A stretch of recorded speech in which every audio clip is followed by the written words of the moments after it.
You are listening to the Digital Parent Podcast with your host, Ced Lewis. Hey parents, welcome to another episode of the Digital Parent Podcast. I'm back from summer vacation, very excited to talk to you about our guest on today's show, Jennifer Casa-Todd.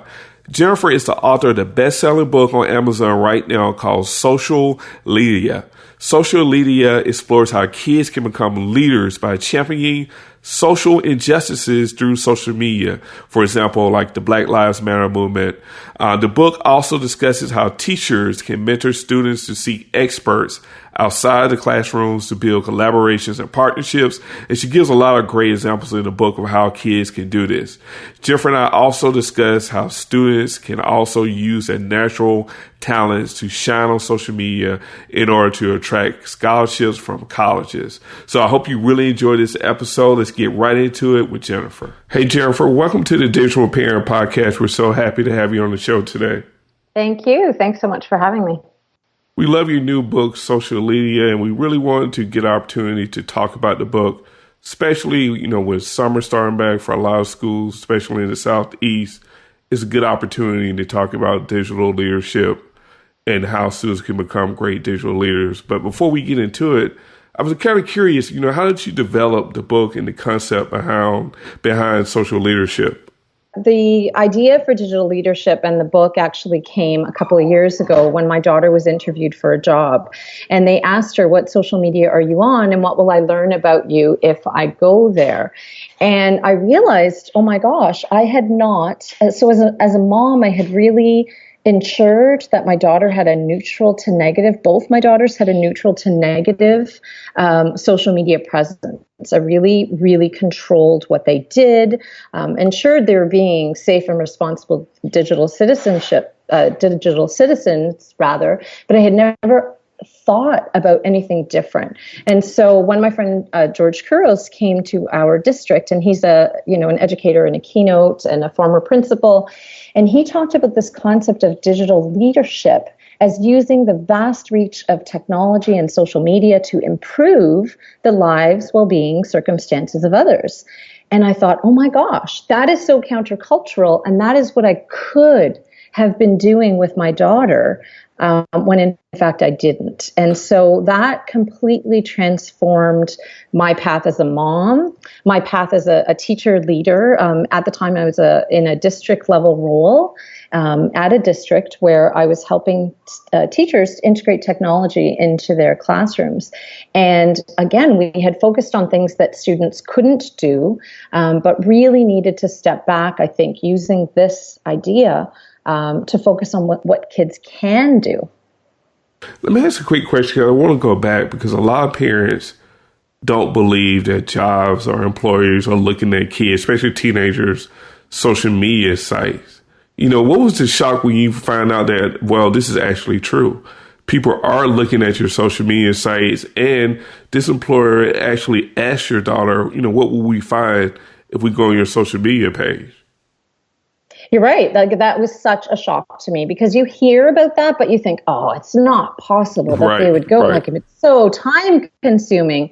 But since then, I was doing my master's in curriculum and technology, actually, and I was able to do a self-directed course on social media in education. And so I did a lot of research, and increasingly that is a new reality for today. Many admissions officers are checking, and so are jobs. And depending on who you talk to, I have a couple of friends who, are CEOs and own their own businesses, and they said, absolutely, there is no way that I wouldn't Google an employee to see what it is that they're doing. And there are a couple of things, right? So how negative you are online towards your employers and other things, alcoholism, et cetera. And then there's, how racism and sexism and overt sort of comments that you make on your social media. But for me, I think the biggest aha moment is, what if we start to show our kids how to shine online? Then when they're being looked up on Google, they actually have an incredibly positive digital presence. And so part of my research led me to find some incredible kids out there, kids who have tuned into this because they had a caring adult in their world that helped them navigate the world of social media and do some wonderful things. So, for example, there's a young man that I later found out is in my district. His name is Aiden Aird, and quite young, he was inventing things for science fairs, and he realized, hey, when you Google me, the only thing that comes up is my 8-year-old hockey stat. Meanwhile, I'm inventing things and winning awards for my science fair projects and the things that I'm inventing. So he created a website called developinginnovations.org where he showcased all of the kids that he knew, all of the other science inventors, young kids out there who were doing incredible things. And in doing that, he actually created an incredibly positive social media presence for himself. And so many opportunities have opened up to him as a result. So that's the other thing that we don't realize, that, not only do you not want negative things to show up when someone Googles you, but the positive things lead to important opportunities, right? So we need to start talking to our kids about how do you network online, because this is the new realm of business and careers. Yeah, especially if you're talking about like a college resume. I mean, what's more important than having your own website and having all these awards from science fairs being on that resume to really shine for those college recruiters? Could be a difference between you getting a scholarship and not getting a scholarship to school of your choice.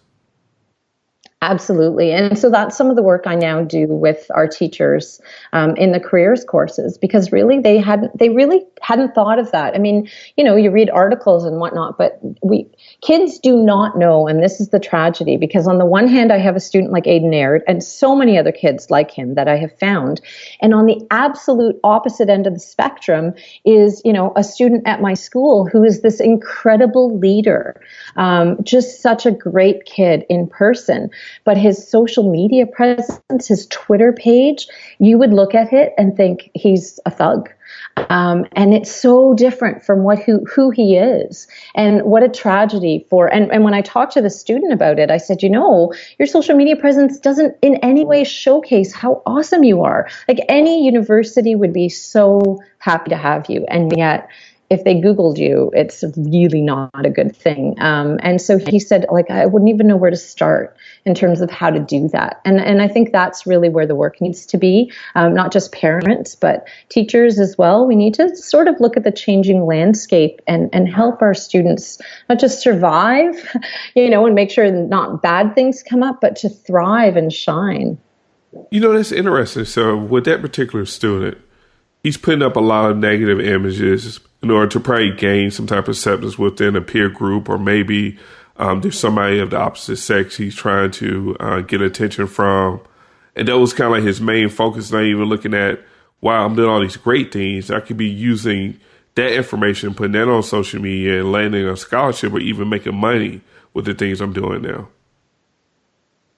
Yeah, but it doesn't occur to them, right? Because if you don't have a caring adult, think about who else is online with them. It's all teenagers. So they're using social media primarily for entertainment purposes. And they've been really on social media on their own, at least for a decade, many of these kids. I mean, I was working with a group of students and we were having a conversation about, when do you stop using a username and when do you start using your real name? And it was a fascinating conversation. But one of the students reminded me, he said, Miss, I've been on YouTube since I was 8 years old, and he's now 17 years old, so they've been online on their own, using it only for entertainment for a long, long time. And very few adults sort of jump in there and mentor students or show them how they might use it for learning. So you could see why that would be the case. It doesn't even occur to him, really. You don't know what you don't know. Yeah, I want to kind of take some time to talk about the difference between digital citizenship and digital leadership, like we're talking about. I think that's important because I think with a lot of schools, there's a lot of emphasis on digital citizenship because the school's hot button is like bullying, sexting, those type of things are causing them problems, within, the walls of the schoolhouse. But, how do we get them to make that switch of, okay, a lot of you guys have one-on-one programs where the students have their own laptops, and we know you're putting a lot of emphasis on maybe doing some type of digital citizenship curriculum. But, how do we transfer to the next step of actually turning these students to actual leaders with digital media? Right. So a couple of things around that. So digital citizenship is the ethical and responsible use. Typically, that's the way it's defined. And many of the programs that have been created in school and for school are around internet safety for the most part. And unfortunately, digital citizenship often looks like cyber safety.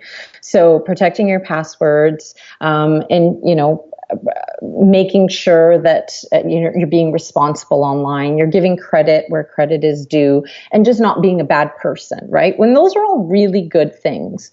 However, when we treat them in isolation, so when we teach digital citizenship as only cyber safety, we end up trying to sort of instill a fear in our students, when what digital leadership does is show them the transformational power of using social media for good, allowing students to learn and share their learning, to promote causes that are important for them, and to recognize that indeed you can use social media to be a more positive influence on others. And that's really the fundamental difference. But in you actually using social media, and that's one of the things I advocate in the book. If we're just writing worksheets about the, internet safety words, then we're really not equipping our students to be able to respond to comments that might seem negative, right? Like how do you dissipate that kind of a response if nowhere at school do we help our kids to word what it is we're doing, connect with another class, for example, have a conversation with other students from other parts of the world, and make sure that how they're crafting their responses would not be perceived as negative. So doing that extra thinking, like we have all these posters that say, think before you post. Is it helpful? Is it kind? Right? So, and we line our hallways with those, and we remind our kids, but it's meaningless unless you're actually using it.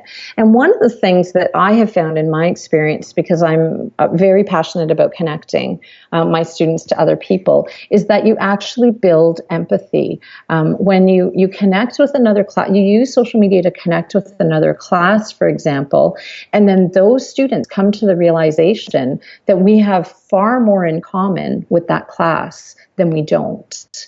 And then so that whole perspective taking, the empathy, recognizing they're human beings behind a screen, that happens when you're using technology and social media to connect for learning. And, you talk about that in chapter 10, where you talk about using empathy for social justice issues, and how that's a key way to turn, these students into leaders, is to take on the biggest social justice issues of their time. Did you have any case studies that show different kids that were taking up different social justice causes?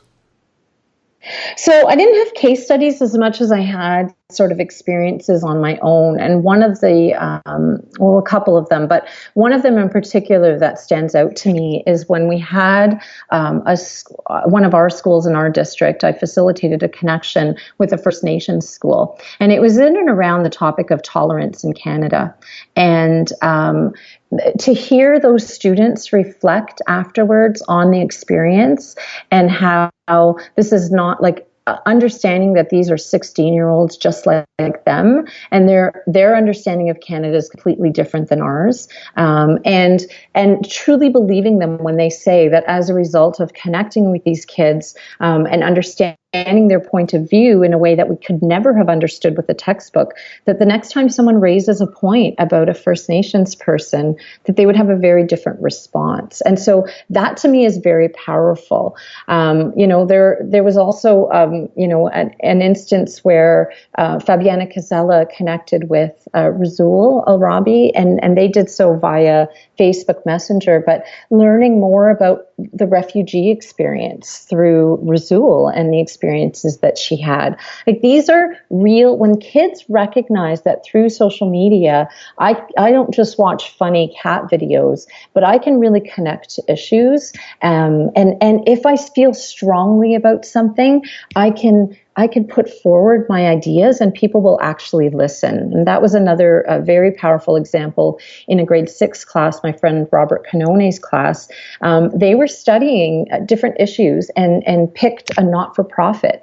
And they actually reached out to the not-for-profit and said, hey, could you, if we create posters, awareness campaign posters, could we take over your Twitter account? And they said, well, you can't take over our Twitter account, but you can certainly, we'll post these for you. So imagine how empowered these grade 6s feel when they know they care about a cause, and that when they reach out to this organization is willing to listen to them. So they feel that their voices are more powerful, because they are. And then they see that other people care about the same issues that they care about as well. I mean, that's the transformational ability that we have with social media today, which a lot of people don't think about because we're so busy with the entertainment part of it, You know what? That's just so awesome what you just said, because I'm just sitting here thinking about all of the nonprofit organizations that work with kids, that work with students.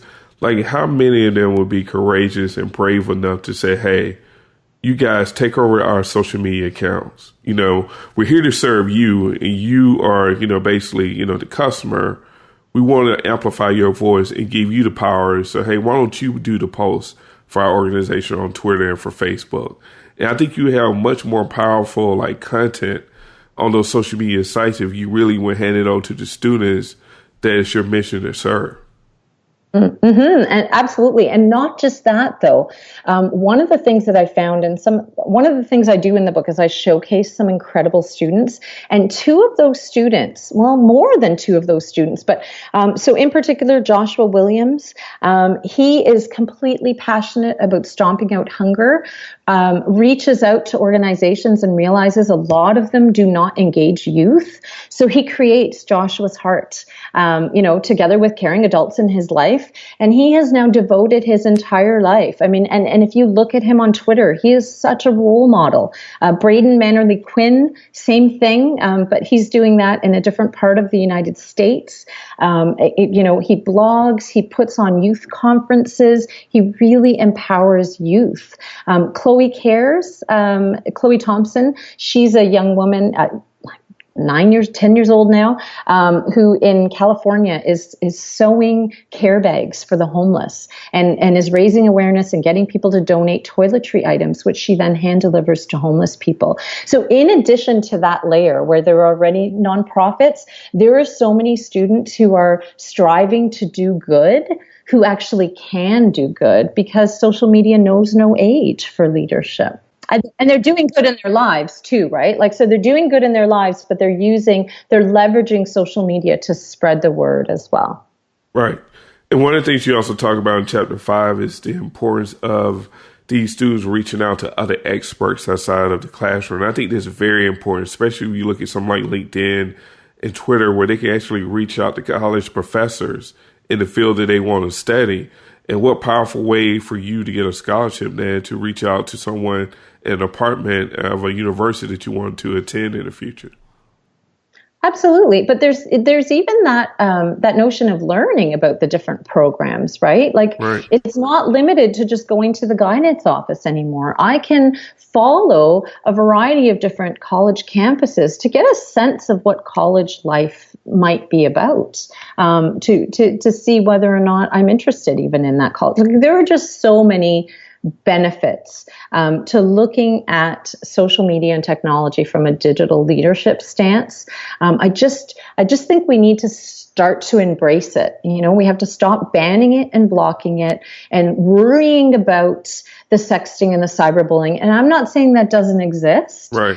Because it does, but it exists in real life too. And certainly online we sort of see it amplified because it's in black and white. But why aren't we teaching our kids what they could do alternatively as well? Because online, unlike a bullying situation in real life, for example, table, everyone's sort of standing there, and you have to be a very strong person to support the person who's bullied. Let's teach our kids that you can very easily support the person who is bullied in ways like, reporting the person when you see something being done that's inappropriate, or sending a separate message to the victim so they don't feel hopeless. And that's, those are things that we can do to make a positive difference in other people's lives too. You're 100% correct. And I guess one of the questions I have for you, I know we talk about, and we've talked about for the past, 20 minutes or so, the importance of like the kids being social leaders and really getting themselves out there and asking experts. But, what is the benefit to the teachers? Because I think sometimes the teachers could be the potential barrier. What is the value in this for them to kind of push this agenda with their students? So, what would they get out of turning their kids into digital leaders? Well, for one thing, using social media and technology is an instant, real, and relevant application. I mean, one of the things that we seem to notice is students disengaging from school because they feel like it doesn't have anything to do with their real lives. And as soon as you make that link, they see that, this is real. Then you get that engagement. Not always, like a bad lesson is a bad lesson, but it also is an incredible way for the curriculum to come alive for kids. And that's what you want as a teacher. You want whatever curriculum lessons you're trying to impart on the kids to have a meaningful application to their own lives. And that's where you get it with social media. I'll give you one example. So there was a teacher that I connected with at my school with a teacher in Buenos Aires. And originally she said to me, I connected the kids because I thought this would be fun to do and it'd be like an afternoon thing and really to appease me because I thought it was a good idea. But what she ended up finding is, so it was Ricky Mahala and Fabiana Casella, and they connected their classrooms on an ongoing basis. And it's around the topic of culture. What does culture mean? What does faith mean? And they were exploring those ideas, not just as their own class, like they did it in their own class first, but then they explored it together. And the teacher blogged about it, Ricky did, and she said she was astounded because the average for the unit test in Unit 1 was 71%. But as a result of these conversations, the fact that the material in the next unit was meaningful to them, that they had connected with this other class, that their average for that test was 91%. So there are absolute benefits to engaging in real life curriculum with your kids, for sure. So one last question, Jennifer. And we talked about the students, we talked about the teachers, but what are some of the tips you can give parents to develop this social leadership, this digital leadership at home when they're there with their kids? Okay, so definitely as a parent, I've learned so much. You have to, Deborah Heitner says, mentor over monitor. If you are so controlling over what your kids are doing, chances are they're either really afraid of you and won't tell you anything, or they will have things behind your back. And one of the things that I've noticed as a parent is since I've sort of asked questions and, tell me a little bit about this Snapchat filter. How does it work?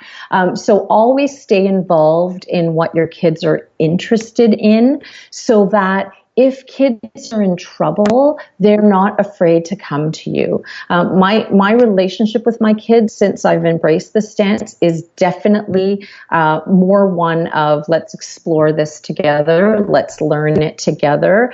If they have an issue now with wording, they'll ask me about it and we'll, brainstorm a couple of possibilities because there's drama online, right? Because there's no sense of tone. What you write, if you write it quickly, could be misinterpreted. And you don't want your kids to navigate that on their own. You want them to feel like it's okay. They can talk to you about this. The other thing I would say is check privacy settings for sure. Make sure your kids aren't giving out personal information. But if they're interested in pursuing a passion, don't shut it down. Like my daughter wanted to create a video log when we went to Boston and to go whale watching. And I said, oh, sure, honey, but as long as your name and your face isn't on it. And what a regret for me, because in that interview, she could have said, actually, I have a vlog.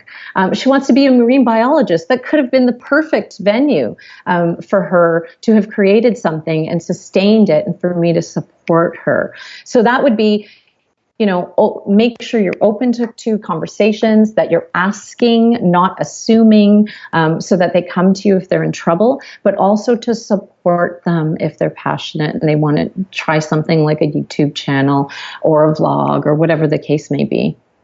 I think it's also important to note that it's never too late. And I know some parents may be listening and saying, well, my kid's 16 or my kid is 17. It's a little bit too late to start doing these tactics. But I think you can do it now. You can go back through maybe a lot of pictures you've taken, a lot of things they've got on YouTube or other places, and help them really audit all their social media content to put it out there in a more leadership way than they have it now.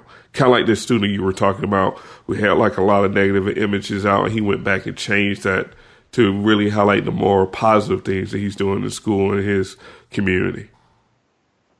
Absolutely. I think we have to be careful, though, about recognizing that social media should be a natural extension of you.